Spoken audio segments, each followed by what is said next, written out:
ஆரி ஒர்க்கோட fundamental யூனிட்டே இந்த 4 process தான் நம்ம ஈஸியாக செயின் ஸ்டிச் போட லேர்ன் பண்ணலாம். ரெண்டையுமே இதில் நான் எக்ஸ்பிளைன் பண்ணியிருக்கேன். பிகினர்ஸ்க்கு கொஞ்சம் கஷ்டமாக இருக்க மாதிரி இருக்கும், ஆனால் ப்ராக்டிஸ் பண்ணிகிட்டே இருந்தால் எல்லாருக்காகவும் வளருது ஒரு பொண்ணுக்கு இயல்பான குணம் தான். ஆனால் நீ ஒன்றை தொலைச்சேன்னா உன் கனவுகளும் உன்னை விட்டு தொலைஞ்சிரும். அது நீ இல்லை. Your dream is your signature. Hi all, நம்ம சேனலோட most requested video basic chain stitch எப்படி ஒர்க் பண்ணுறது அப்படிங்கிறத இந்த வீடியோவில் பார்க்கலாம். அதுக்கு ஃபஸ்ட்டு கிளாத்தை ஃப்ரேமில் ஃபிக்ஸ் பண்ணி எடுக்கணும். நான் உங்களுக்கு எக்ஸ்பிளைன் பண்ணுறதுக்காக இப்போ நெட் கிளாத்தை ஃபிக்ஸ் பண்ணியிருக்கேன். பட் நீங்கள் பிகினராக இருக்கீங்க அப்படின்னா பாப்ளின் கிளாத்தை வச்சு ப்ராக்டிஸ் பண்ணுங்கள்.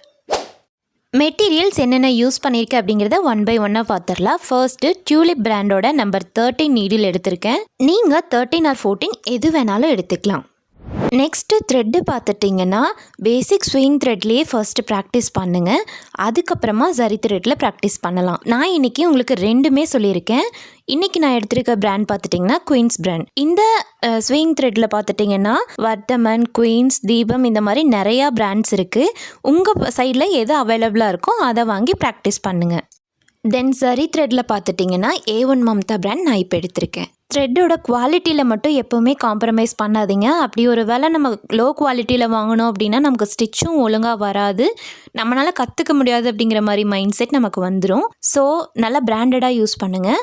அது போக நான் ஒரு கட்டர் வந்துட்டு எடுத்திருக்கேன். இவ்வளோ தான் நான் இன்றைக்கி யூஸ் பண்ண போகிற மெட்டீரியல்ஸ். ஓகே, இப்போ நம்ம எப்படி நாட் டைப் பண்ணுறதுன்னு பார்க்கலாம். த்ரெட்டோட எட்ஜை நான் எடுத்திருக்கேன். இப்போது ஃபர்ஸ்ட்டு இந்த வீடியோவில் காட்டியிருக்க மாதிரி நம்மளோட மிடில் ஃபிங்கரும் தம் ஃபிங்கரும் வச்சு நாட்டை நல்லா டைட்டாக ஹோல்ட் பண்ணிவிட்டு அதுக்கப்புறம் நம்மளோட இண்டெக்ஸ் ஃபிங்கர், அதாவது ஆள்காட்டி விரல்னு சொல்லுவோம் இல்லையா, அந்த விரலோட சேர்த்து 2 or 3 times வந்துட்டு ரொட்டேட் பண்ணி எடுக்கணும். அதுக்கப்புறம் இந்த மாதிரி நாட் போடுங்க. இப்போது எக்ஸஸாக இருக்க த்ரெட்டை நம்ம கட் பண்ணி எடுத்துடணும். ஸோ தட் நமக்கு சிக்காகாமல் இருக்கும். ஃப்ரேம்க்கு கீழே சின்னதாக ஒரு பவுல் மாதிரி வச்சுட்டு அந்த பவுலுக்குள்ளே த்ரெட்டை வச்சுட்டிங்க அப்படின்னா கீழே அங்கங்கே ஓடுறது, அதனால் சிக்காகிறது, இந்த மாதிரி ப்ராப்ளம்ஸ் எதுவும் வராது. இப்போது நாட் எப்படி ஹோல்ட் பண்ணணும் அப்படிங்கிறத ஒரு டைம் காட்டுறேன் பாருங்கள். நம்மளோட ரிங் ஃபிங்கருக்கும் தம் ஃபிங்கருக்கும் சென்டரில் அந்த நாட் இருக்க மாதிரி பிடிச்சிக்கிட்டு மற்ற 2 ஃபிங்கர்ஸோடு சேர்த்து கொண்டு வந்து எகெயின் அந்த ரிங் ஃபிங்கருக்குள்ளேயும் தம் ஃபிங்கருக்குள்ளேயும் இருக்க மாதிரி பிடிச்சிக்கணும். ஓகே, இப்போ நம்ம ஒரு ஸ்ட்ரைட் லைன் ட்ரா பண்ணிக்கலாம். ஃபர்ஸ்ட் ஒரு 4 or 5 times இந்த மாதிரி லைன் போட்டு நீங்கள் ப்ராக்டிஸ் பண்ணிவிட்டு அதுக்கப்புறம் டிஃப்ரெண்ட் ஷேப்ஸை ப்ராக்டிஸ் பண்ணிங்க அப்படின்னா ரொம்ப ஈஸியாக இருக்கும். இன்னொரு டைம் கூட எப்படி த்ரெட்டை ஹோல்ட் பண்ணுறதுன்னு காட்டுறேன் பாருங்கள். இந்த வீடியோவில் பார்த்து அதே மாதிரி த்ரெட்டை ஹோல்ட் பண்ணுங்கள். அண்ட் முக்கியமாக நீங்கள் அந்த த்ரெட்டை லெஃப்ட் ஹேண்டில் தான் ஹோல்ட் பண்ணணும். ஃபர்ஸ்ட்டு நீடில் எப்படி பஞ்ச் பண்ணணும், எப்படி த்ரெட்டை சுற்றணும், எந்த மாதிரி ஹேண்ட் பொசிஷன் இருக்குது அதெல்லாம் நீங்கள் அப்சர்வ் பண்ணணும் அப்படிங்கிறக்காக தான் இப்போ லாங் ஷாட்டில் வச்சு உங்களுக்கு காட்டியிருக்கேன். இதை பாருங்கள். அதுக்கப்புறம் நான் இன்னும் கூட ஜூமில் வச்சு எப்படி ஒர்க் பண்ணணுங்கிறத சொல்லித்தரேன். ஆல்ரெடி நம்ம ஷார்ட்ஸில் சொன்ன மாதிரியே தான் நமக்கு மொத்தமாக 4 ஸ்டெப்ஸ் மட்டும்தான். அதை நம்ம கரெக்டாக பண்ணோம் அப்படின்னாவே நமக்கு ஈஸியாக செயின் ஸ்டிச் போட வரும். ஓகே, இப்போ இதை பார்த்துட்டு வாங்க. அதுக்கப்புறம் நெக்ஸ்ட் என்னங்கிறத பார்க்கலாம்.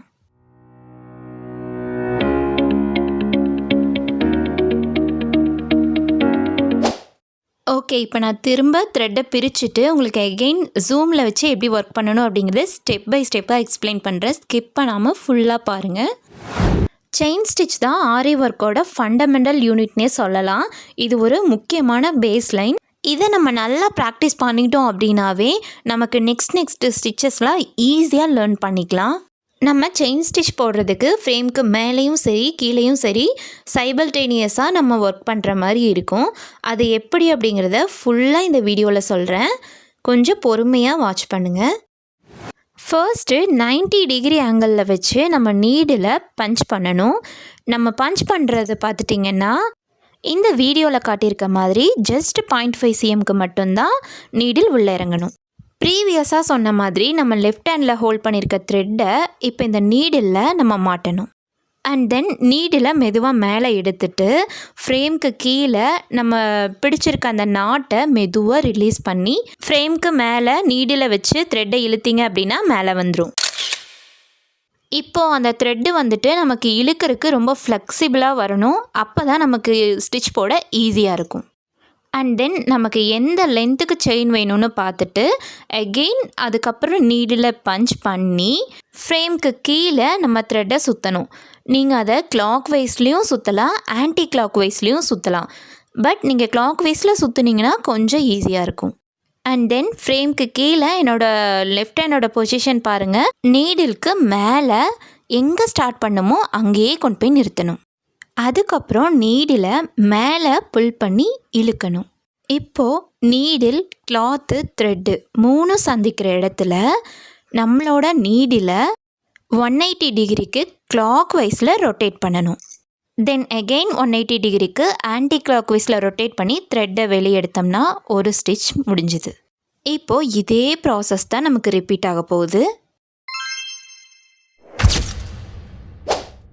வேணுங்கிற லென்த்துக்கு ஸ்டிச் போட்டு முடிச்ச அப்புறம் ப்ரீவியஸாக சொன்ன மாதிரி எண்ணாட் போட்டாலும் ஓகே, இல்லைனா இதில் காட்டியிருக்க மாதிரி எண்ணாட் போட்டாலும் ஓகே. ஃபைனலாக எண்ணாட் போட்டு கம்ப்ளீட் பண்ணுங்கள். இதே சேம் ப்ரொசீஜர் தான் சரி த்ரெட்டுக்கும். பட் நான் ஒன்ஸ் இந்த நாட்டை கட் பண்ணிவிட்டு உங்களுக்கு சரி த்ரெட்டில் எப்படி போடுறதுன்னு சொல்கிறேன். ஓகே, அதுக்கு பக்கத்துலேயே இன்னொரு லைன் ட்ரா பண்ணி எடுத்துக்கலாம். அண்ட் தென் ப்ரீவியஸாக சொன்ன மாதிரியே சரி த்ரெட்லேயும் நாட் போட்டு எடுத்துட்டு ப்ரீவியஸாக நம்ம சொன்ன மாதிரி தான் நீடில் பஞ்ச் பண்ணுறோம். கீழே த்ரெட்டை சிக்க வைக்கிறோம். மேலே நீடில் புல் பண்ணி இழுத்து கீழே நாட்டை ரிலீஸ் பண்ணுறோம். அண்ட் மேலே நம்ம நீடில் இழுக்க இழுக்க த்ரெட்டு வந்துட்டு நமக்கு ஃப்ளெக்சிபிளாக இழுக்கிறதுக்கு வரும். தென் நம்மளுக்கு செயினோட அளவு எந்த லென்த்துக்கு வேணும் அப்படின்னு பார்த்துட்டு அகெயின் நீடில் பஞ்ச் பண்ணுறோம். கீழே ஃப்ரேம்க்கு கீழே த்ரெட்டை கிளாக் வைஸில் ரொட்டேட் பண்ணுறோம். திரும்ப நீடில் மேலே புல் பண்ணி இழுத்து கிளாக் வைஸ்லேயும் ஆன்டி கிளாக் வைஸ்லேயும் 180 டிகிரிக்கு ரொட்டேட் பண்ணுறோம். இதே ப்ராசஸ் தான் நமக்கு ரிப்பீட் ஆக போகுது. இந்த ப்ராசஸில் எந்த டிஃப்ரென்ஸுமே இருக்க போகிறதில்ல. ஆனால் த்ரெட்டோட திக்னஸ்னால் நமக்கு போடுறதுக்கு கொஞ்சம் ஸ்விங் த்ரெட்டை கம்பேர் பண்ணும்போது சரி த்ரெட்டு கொஞ்சம் கஷ்டமாக இருக்க மாதிரி இருக்கும். அதை விட சில்க் த்ரெட் கொஞ்சம் கஷ்டமாக இருக்க மாதிரி இருக்கும். பட் நம்ம ரிப்பீட்டடாக ப்ராக்டிஸ் பண்ணிகிட்டே இருக்கும்போது இந்த இது சரியாயிரும். பட் இந்த வீடியோவில் நான் சில்க் த்ரெட்டை உங்களுக்கு காமிக்கல. பிகாஸ் நம்ம சில்க் த்ரெட்டை இதே மாதிரி நெட் கிளாத்லேயே பிடிபி சீரீஸில் பார்க்கலாம். இந்த வீக் ஃபுல்லாக இதை நீங்கள் ப்ராக்டிஸ் பண்ணுங்கள். ஓகே, இப்போ நான் ஃபைனலாக எண்ணாட் போட்டு இதை கம்ப்ளீட் பண்ணிக்கிறேன். இந்த மாதிரி மோர் வீடியோஸ் பார்க்க நம்ம சேனலை மறக்காமல் சப்ஸ்கிரைப் பண்ணிக்கோங்க. அண்ட் லைக் பண்ணிவிட்டு ஆரி லேர்ன் பண்ணிகிட்ருக்க உங்களோட ஃப்ரெண்ட்ஸ்க்கு இந்த வீடியோவை ஷேர் பண்ணுங்கள்.